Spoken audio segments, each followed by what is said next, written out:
ಇದು ನೀರು ತೋರಿಸಿ. ಈಗ ಬಂಗಡೆ ಫ್ರೈ ಮಾಡ್ತಿದ್ದೇವೆ. ಅದಕ್ಕೆ ಹುಳಿ ಉಂಟಲ್ಲ, ಹುಣಸೆ ಹುಳಿ, ಅದನ್ನು ಸ್ವಲ್ಪ ನೀರಲ್ಲಿ ನೆನೆಸಿಟ್ಟು ಹುಳಿ ಮತ್ತು ಜೀರಿಗೆ, ಕೊತ್ತಂಬರಿ ಹುಡಿ ಮತ್ತು ಅರಸಿನ ಹುಡಿ ಮತ್ತು ಪೆಪ್ಪರ್ ಮತ್ತು ಕಾರ್ನ್ಫ್ಲವರ್ ಹಾಕಬೇಕು. ನಂತರ ಮೆಣಸಿನ ಹುಡಿ ಹಾಕ್ತೇವೆ.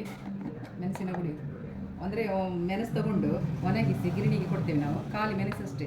ಅದನ್ನು ಹುಡಿ ಮಾಡಿ ತಂದು ಅದು ಫ್ರೈಗೆಲ್ಲ ಹಾಕಲಿಕ್ಕೆಲ್ಲ ಒಳ್ಳೆಯದಾಗ್ತದೆ. ಮತ್ತೇನು ಮಸಾಲೆ ಎಲ್ಲ ಹಾಕೋದಿಲ್ಲ ನಾವು ಅದಕ್ಕೆ, ಖಾಲಿ ಮೆಣಸಿನ ಹುಡಿ ಮಾತ್ರ. ಮೆಣಸಿನ ಹುಡಿ ಅಂದರೆ ಅದು ಖಾಲಿ ಮೆಣಸು ಒಣಗಿಸೋದು, ಬಿಸಿಲಲ್ಲಿ ಒಣಗಿಸಿ ಮತ್ತು ಹುಡಿ ಮಾಡಿ ತಂದಿದ್ದು. ಮತ್ತು ಈಗ ಅದನ್ನು ಮಿಕ್ಸ್ ಮಾಡೋದು, ಸ್ವಲ್ಪ ಉಪ್ಪೆಲ್ಲ ಹಾಕಿ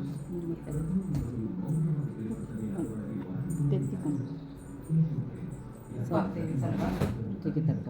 ನಂತರ ಶುಂಠಿ ಬೆಳ್ಳುಳ್ಳಿ ಪೇಸ್ಟ್,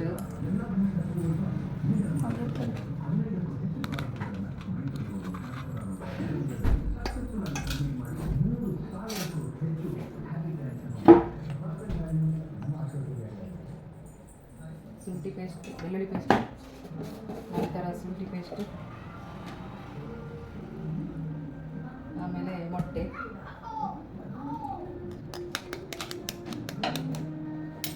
ಮೊಟ್ಟೆ ಹೊಡೆದಾಕ್ಬೇಕು, ಒಳ್ಳೆಯದಾಗ್ತದೆ.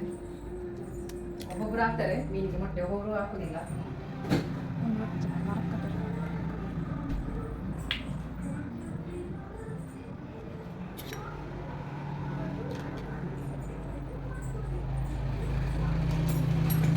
ಚೆನ್ನಾಗಿ ಮಿಕ್ಸ್ ಮಾಡಬೇಕು, ಫುಲ್ ಮಿಕ್ಸ್ ಆಗಬೇಕು. ಹೇಳ್ತಾರೆ ಬರೆ ಹಾಕ್ಬೇಕು ಫುಲ್ಲು, ಮತ್ತು ಮಸಾಲ ಫುಲ್ಲು ತಾಗಿಸ್ಬೇಕು, ಒಳಗೆಲ್ಲ ಹಾಕ್ಬೇಕಾದ್ರೆ ಮಸಾಲೆ, ಮೀನು ಮಂಡೆಗೆ ಸೈಡೆಲ್ಲ ಹಾಕ್ಬೇಕು. ಫುಲ್ ಮಸಾಲೆ ಎಲ್ಲ ತಾಗಿಸಿ ಒಂದು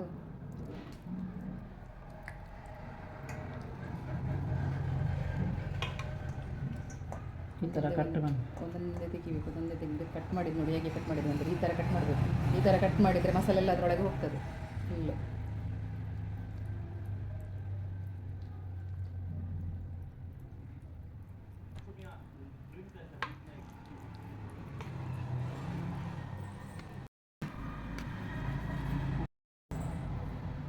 ಮಸಾಲೆ ಎಲ್ಲ ತಾಗಿಸ್ಬೇಕು ಈಗ ನೋಡಿ. ಮತ್ತು ಅದ್ರ ಮೊಟ್ಟೆ ಉಂಟಲ್ಲ, ಮೊಟ್ಟೆಗೆ ಸಹ ಮಸಾಲೆ ತಾಗಿಸಿರ್ಬೇಕು, ಒಳ್ಳೆಯದಾಗ್ತದೆ ಫ್ರೈ ಮಾಡುವಾಗ.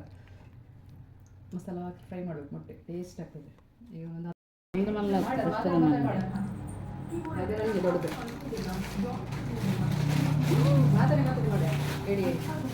ಇದು ಫ್ರೈ ಮಾಡ್ತಂದಿಲ್ಲ, ರವಾ ಫ್ರೈ.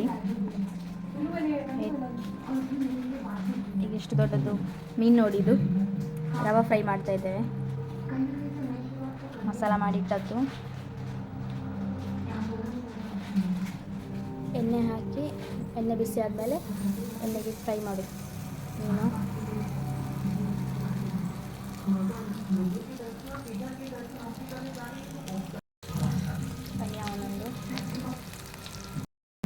ಬಂಗಡೆ ಫ್ರೈ ಆಯಿತು ನೋಡಿ, ಫ್ರೈ ಆಯಿತು, ಎಷ್ಟು ಚೆಂದಾಗಿ ಅಂತ ಉಂಟೆಲ್ಲ ಮೀನು ಫ್ರೈ. ಈಗ ಟೇಸ್ಟ್ ಮಾಡಿ ಹೇಗಿದೆ ಅಂತ ಹೇಳ್ತೇನೆ.